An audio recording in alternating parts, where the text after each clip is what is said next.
हमने सैंपलिंग, सहसंबंध, प्रतिप्रगमन ये सभी टॉपिक पढ़ लिए हैं। अब आज की इस वीडियो में हम इन टॉपिकों के एमसीक्यू हल करेंगे।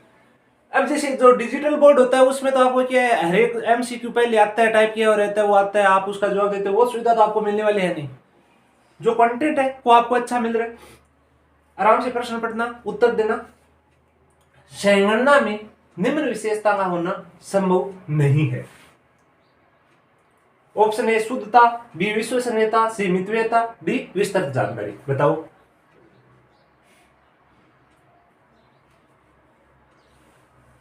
हमने संगणना विधि पढ़ी थी तो उस टाइम बताया था ज्यादा शुद्ध परिणाम प्राप्त होते हैं, तो इसलिए विश्वसनीयता उसमें रहती है, विस्तृत जानकारी भी प्राप्त की जा सकती है। लेकिन जो मितव्ययता है, मितव्ययता वो इसमें नहीं रहती है, क्योंकि संगणना अनुसंधान है, उस पर खर्च ज्यादा आता है। मान लो कि 10,000 घरों का सर्वे करना है, हर घर घर जाना पड़ेगा, तो उस टाइम क्या है, खर्चा ज्यादा आएगा।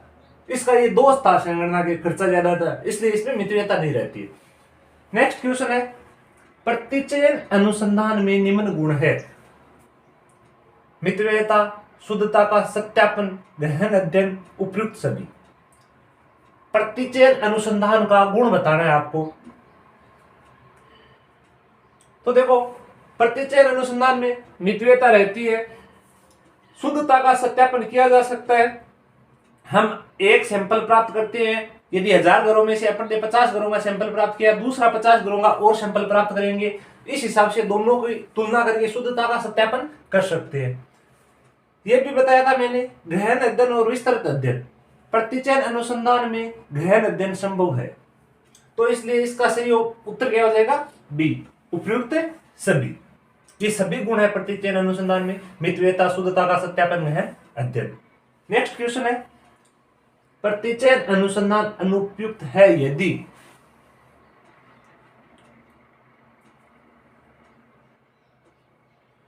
प्रतिचयन अनुसंधान कब अनुपयुक्त है। क्षेत्र असीमित हो, असीमित क्षेत्र होता है तो हम प्रतिचयन अनुसंधान ही कर सकते हैं, यही उपयुक्त है। समग्र की समाप्ति का भय हो तब भी केवल प्रतिचयन अनुसंधान ही काम में लिया जा सकता है। सहजातीयता का अभाव, ये मैंने बताया था कि यदि जो संबंध है उनमें सहजातीयता नहीं है, विविधता है, उस टाइम प्रतिचयन अनुसंधान अनुपयुक्त है, उस टाइम संगणना अनुसंधान ही अपने को काम में लेना पड़ेगा। क्षेत्र विस्तृत हो तब भी प्रतिचयन अनुसंधान काम में लिया जा सकता है, तो अनुपयुक्त कब है, सहजातीयता का अभाव। नेक्स्ट क्वेश्चन, जब समग्र असीमित हो तो उपयोग करना चाहिए। समग्र असीमित है, उस टाइम कौन सी विधि उपयोग करनी चाहिए। असीमित हो तब अपने पास एक ही उपाय रहता है, वो है प्रतिचयन विधि। यदि समग्र की समाप्ति का भय हो, क्षेत्र असीमित हो, उस टाइम केवल कौन सी विधि काम में लेते हैं, प्रतिचयन विधि।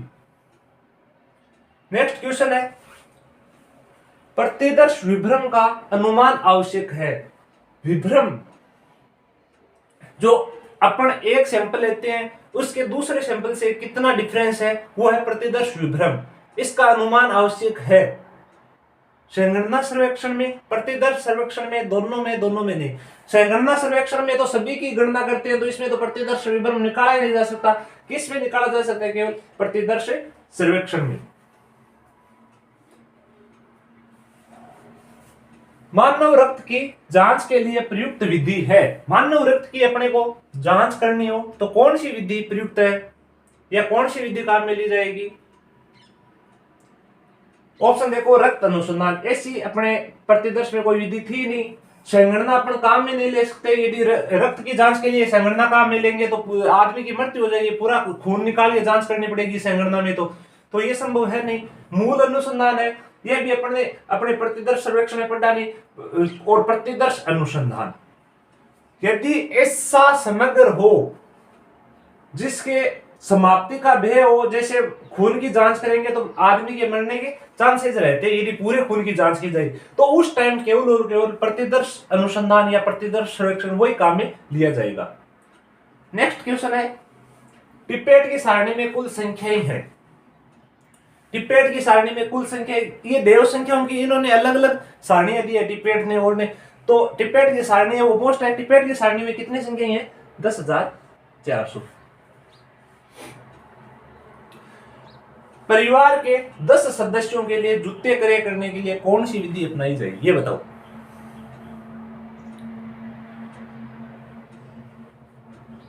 इसका सही उत्तर है सैंगणना। अब देखो बस, यदि आपको मान लो घर वाले कह दे कि अपने घर वालों में पूरे के पूरे जूते लगाने हैं, अब आपने वहां पे प्रतिदर्श सर्वेक्षण काम में ले लिया, सब किसी 2-3 का नाप सुना, आप ये सोचा कि हाँ 7 नंबर के जूते आ रहे हैं अधिकतर के, और आप 10 जोड़ी 7 नंबर के जूते ले आए, तो वो सब क्या आ जाएंगे क्या? 7 नंबर के जूते नहीं आएंगे। उस टाइम अपन प्रतिदर्श सर्वेक्षण नहीं कर सकते। हर एक सदस्य का अपने को पैर का माप लेना पड़ेगा कि इसके 5 नंबर का आ रहा है, इसके 10 नंबर का आ रहा है, इसके 7 नंबर का आ रहा है। यदि 10 सदस्यों के जूते क्रय करने हो तो उस टाइम आपको कौन सी विधि काम में लेनी होगी? सैंगणना विधि। नेक्स्ट क्वेश्चन, सहविचार व देव प्रतिचयन दोनों का सहमिश्रण किया जाता है। अपन ने थ्योरी पढ़ी थी, उस टाइम पढ़ा था कि सहविचार और देव प्रतिचयन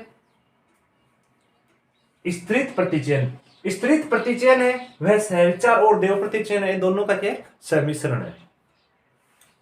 नेक्स्ट क्वेश्चन है, दूरदर्शन द्वारा अपने कार्यक्रम की लोकप्रियता जानने के लिए किस विधि का प्रयोग किया जाएगा? थ्योरी में मैंने बताया था कि जब भी आपको दूरदर्शन है, कोई अखबार वाले हैं, न्यूज चैनल वाले हैं, वे कोई सर्वेक्षण करे तो वो क्या कहेंगे? अपने को खुद वो कहेंगे कि आप इसमें शामिल होना चाहते हो तो इस नंबर पे आप फोन करो, यहाँ पे मैसेज भेजो। तो उस टाइम अपन स्वयं निर्धारित करेंगे कि हमें इसमें शामिल होना है या नहीं होना है। तो वो कौन सी विधि होगी?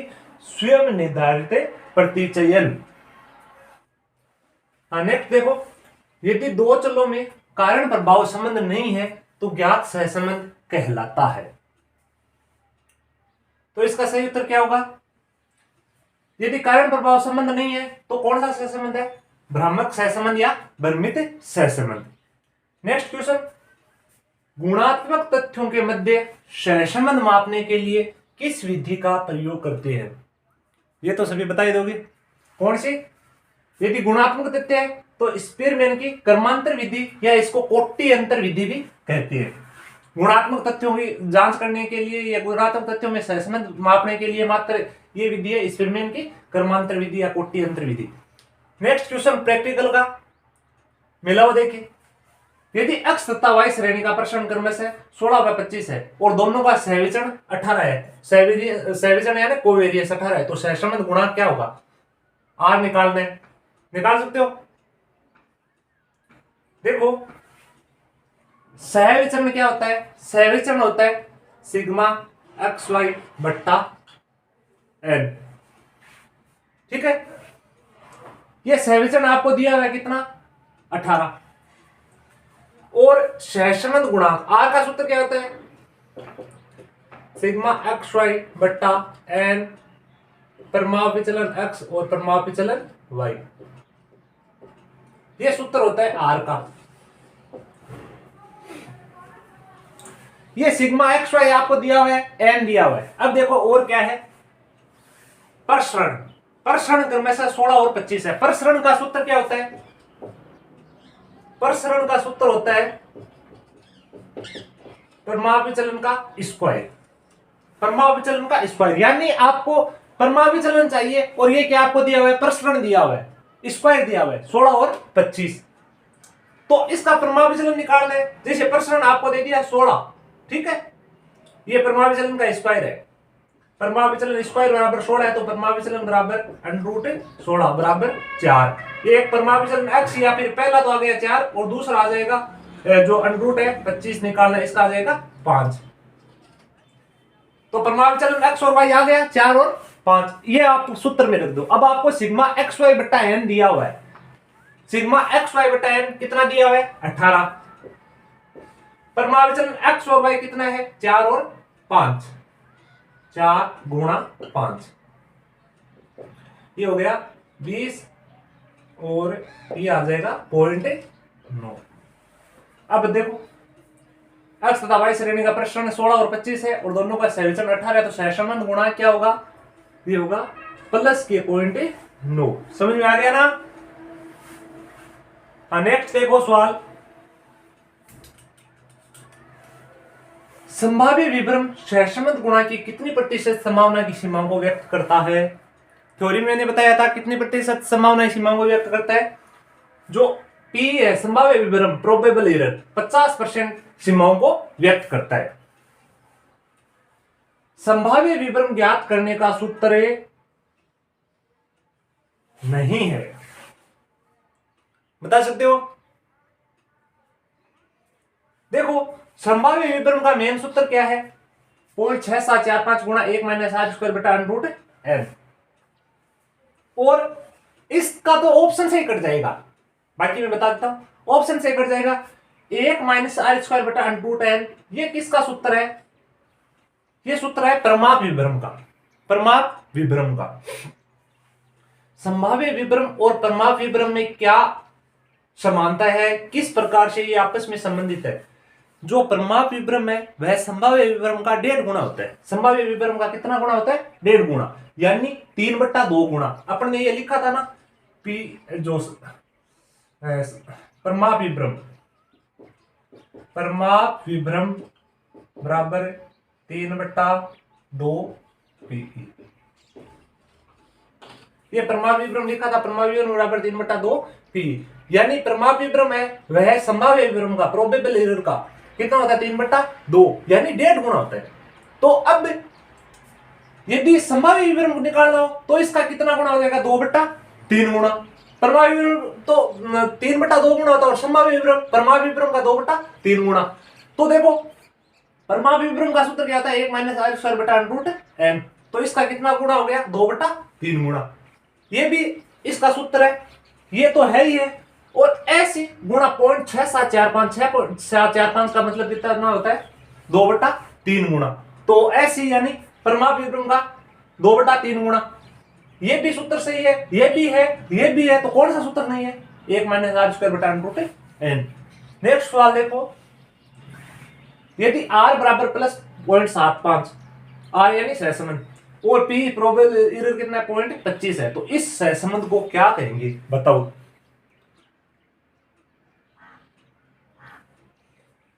थ्योरी में अपन ने अच्छे से समझा था कि यदि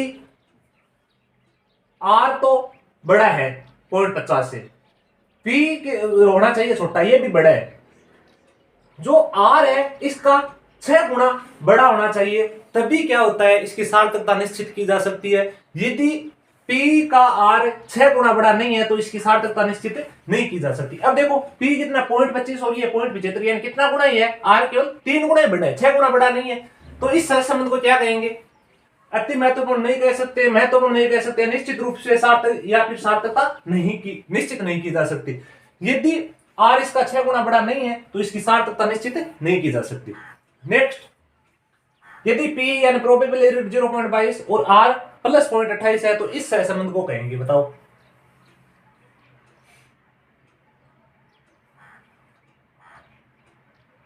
अब देखो इसका p का ये 6 गुना बड़ा है क्या, नहीं है, नहीं है, तो ये सार्थक और महत्वपूर्ण ये दोनों तो हो ही नहीं सकते। अब बच्चा दो सार्थक नहीं हो निरर्थक, इसमें से बताओ आप।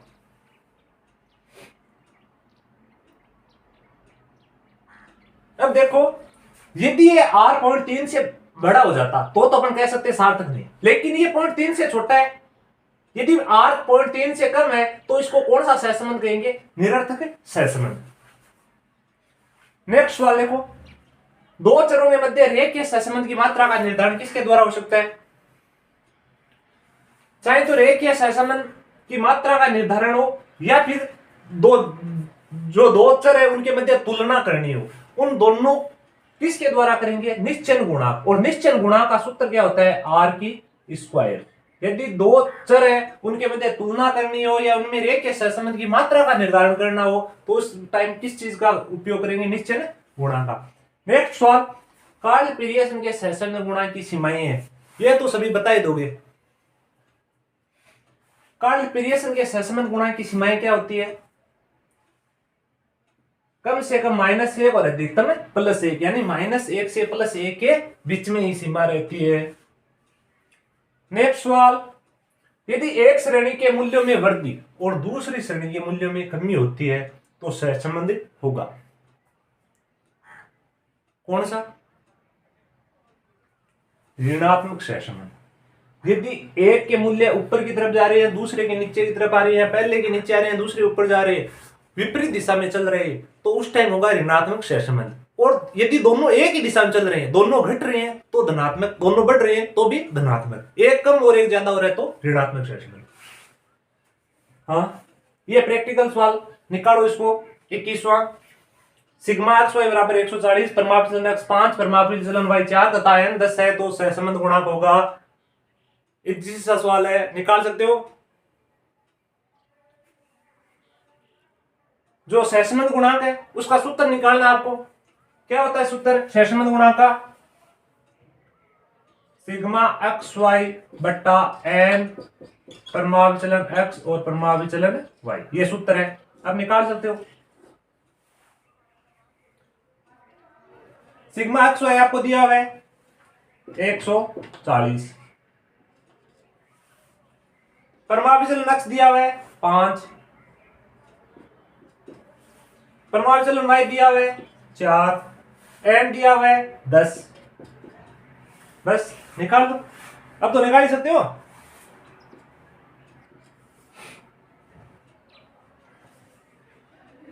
पांच 20 है, 14 बट्टा 20, ये आ गया 7.7। सही उत्तर क्या हो जाएगा? डी प्लस 0.7 हो गया। नेक्स्ट सवाल देखो, यदि सिग्मा डी स्क्वायर बराबर 99 और n बराबर 10 है तो क्रमांतर सहसंबंध गुणांक होगा। जो स्पीड यानी कि कोटि अंतर विधि है उससे सहसंबंध निकालना है। मात्र सूत्र याद रखना है, सवाल हल हो जाएगा। बताओ क्या सूत्र है? देखो, यदि सिग्मा डी स्क्वायर बराबर 99 है, इसका सूत्र देखो 1 - 6 सिग्मा डी स्क्वायर बट्टा, सॉरी एक यहां पे लिखना, एन कोष्टक एन स्क्वायर -1, ये सूत्र है। अब ये सूत्र इसमें रखना है। सिग्मा डी स्क्वायर आपको दे रखा है तो 1 - सिग्मा डी स्क्वायर यानी 6 गुणा 99, सिग्मा डी स्क्वायर 99 दे रखा है, बट्टा एन कोष्टक एन स्क्वायर -1, एन कितना है 10 कोष्टक 10 की स्क्वायर यानी 100 -1 यानी 99, 1 - 6 गुणा 99 बट्टा 10 गुणा 100 में से गए 99, ये 99 से 99 कट हो गई। 6 में 10 का भाग देंगे तो 0.6, 1 में से 0.6 घटाएंगे तो 0.4 हो गया, 0.4।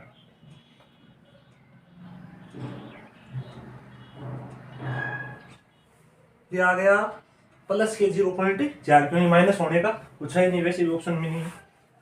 हाँ, ये सवाल देखो, यदि विक्षेप चित्र में सभी बिंदुओं से बाएं से दाहिनी ओर गिरती हुई सीधी रेखा बने तो सहसंबंध नहीं है, पूर्ण ऋणात्मक सहसंबंध है, पूर्ण धनात्मक सहसंबंध है, या सहसंबंध का साधारण सहसंबंध है? बताओ।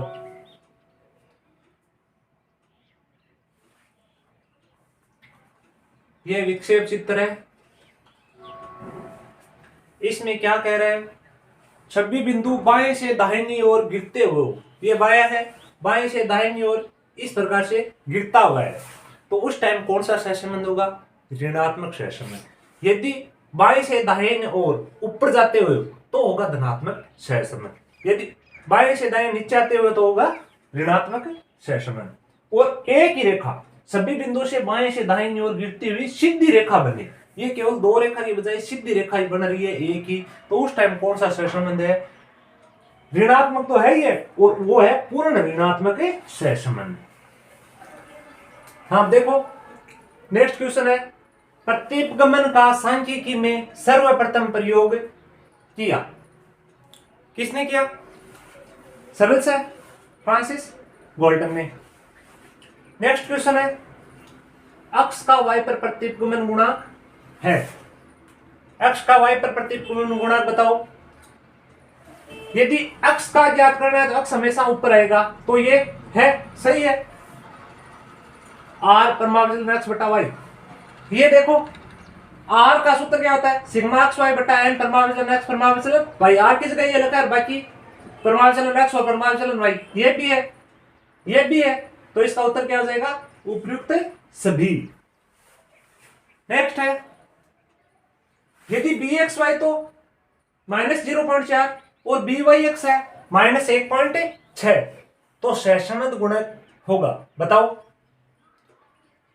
सहसंबंध गुणक है वो दोनों प्रतिगमन गुणांकों का, इसका सूत्र क्या है, r बराबर bxy गुणा byx, ये सूत्र है। और अब आपको सहसंबंध गुणक ज्ञात करना है।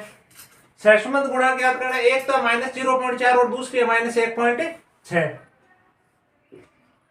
तो -0.4 गुणा -1.6 ये दोनों गुणा करना है। 16 चौक कितने होते हैं, 64, एक और दो अक्षर के बाद में पॉइंट है, 0.64 गुणा किया, माइनस माइनस को हो गया प्लस, और इसका निकालिए 0.64 का रूट तो 0.8।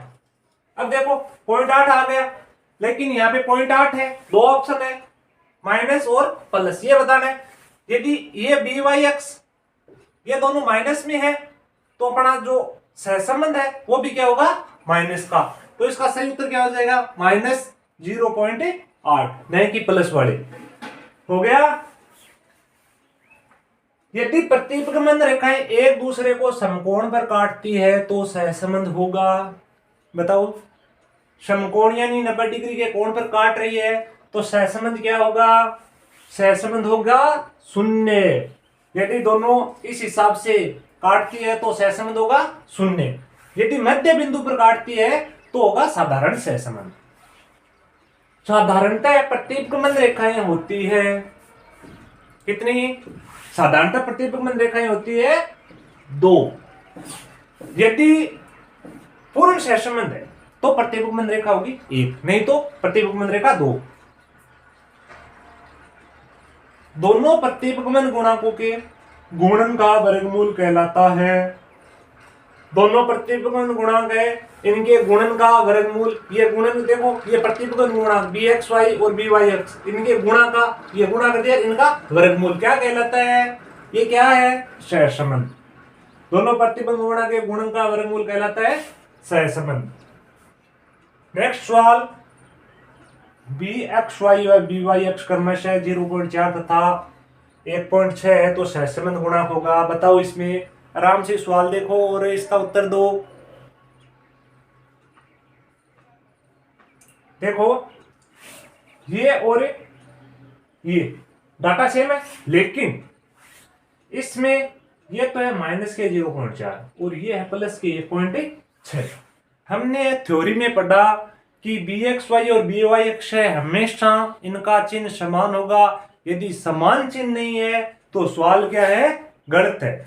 तो ये तीनों ही इसमें नहीं होंगे। आप कहीं -0.8 या +0.8 निकाल के बैठ जाओ, इनमें ऑप्शन क्या होगा, इनमें से कोई नहीं, क्योंकि सवाल ये क्या है, गलत है, दोनों के चिन्ह समान नहीं है। इन दोनों के bxy और byx के चिन्ह समान होने चाहिए और जो इनका चिन्ह होगा वही सहसंबंध का चिन्ह होगा। नेक्स्ट सवाल, बहुगुणक प्रतिगमन में स्वतंत्र चल। बहुगुणक प्रतिगमन में स्वतंत्र चल बताओ कितने होते हैं, कम से कम 1 या 2 या 3 या कोई नहीं। बहुगुणक के अंदर पढ़ा था हमने, बारिश वाला उदाहरण लेके फसल के ऊपर बारिश, खाद, निराई गुड़ाई, इन सब का अध्ययन करना है। तो इनमें आश्रित चल तो क्या हो गई, फसल, और जो स्वतंत्र चल हो गए वो हो गए बारिश है, खाद है, ये स्वतंत्र चल है। तो कम से कम कितने स्वतंत्र चल होंगे, 2। यदि बहुगुणक प्रतिगमन है तो इनमें कम से कम स्वतंत्र चल कितने होंगे, 2। मैक्सिमम कितने हो सकते हैं। नेक्स्ट सवाल है, दोनों प्रतिगमन गुणांक ऋणात्मक है तो सहसंबंध गुणांक होगा। दोनों प्रतिगमन गुणांक ऋणात्मक है तो सहसंबंध गुणांक क्या होगा। अभी हमने चर्चा की जो प्रतिबिंब गुणांक का चिन्ह है वही सहसंबंध का होगा। यदि प्रतिबिंब गुणांक ऋणात्मक है तो सहसंबंध भी क्या होगा, ऋणात्मक, और यदि प्रतिबिंब गुणांक धनात्मक है तो सहसंबंध भी धनात्मक हो जाएगा। नेक्स्ट है सहसंबंध गुणांक निम्न दो प्रतिबिंब गुणांक का माध्य होगा। बताओ, समांतर माध्य होगा, गुणोत्तर होगा, घनात्मक होगा, उपरोक्त में से कोई नहीं। ये देखो ये निकाला हुआ है, ये कौन सा माध्य है, गुणोत्तर माध्य। तो सहसंबंध गुणांक दो प्रतिबिंब गुणांकों का गुणोत्तर माध्य होगा। तो अपन ने सहसंबंध, सैंपलिंग, प्रतिबिंब इन सब के क्या कर लिए, एमसीक्यू हल। ये जो लगभग 33 क्वेश्चन है, इनमें से आपको कितने आ रहे हैं वो कमेंट बॉक्स में बताना। और प्रश्न कैसे थे, लेवल थोड़ा और हार्ड रखना है और सरल है वो भी बताना। धन्यवाद।